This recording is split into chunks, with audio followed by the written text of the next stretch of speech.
It's 2.5 years later, and the superintendent doesn't, until I told her about it about 6 weeks ago, didn't even realize that the board passed it. So it's one of these things.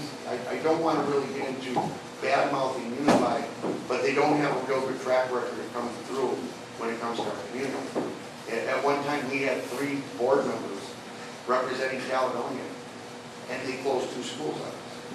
So that's just kind of the way it is.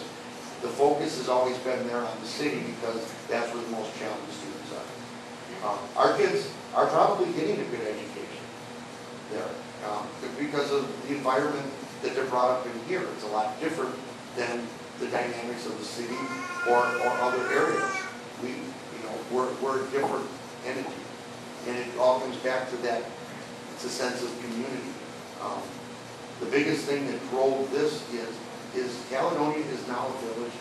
We should be providing our own services for our own kids, much like Oak Creek, South Milwaukee, Union Grove, any of the other suburbs that were never part of a large district.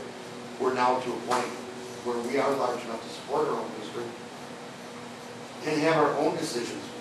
If we need a new school building and the community comes behind it, let's build a new school.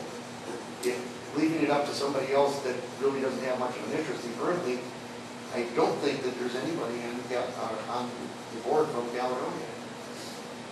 So we really, there may be, is Chris ever Jesse from? I was a tribute, but okay, we have 1. Well, that's an uphill battle against 8 other people when you're competing for ballots. So that's pretty much, the focus of this has been local control, local spending, improving the environment. One of the things, that I keep going back to is we have people that are leaving. We have businesses that could come here that may look at it and say, yeah, but you don't have a school district. You have to be part of the district that isn't doing very well. Right now, they're second worst in the state across the board. That's right. They are number 1 on some things, like in small students. Number 2 in suspensions and things of that nature. And there comes a point in time where, as part of our growing, is this what we want? And that's the question. What I'd like to see us get to is that point of the referendum, so that the people can decide, so that we're not just spinning our wheels. One last one.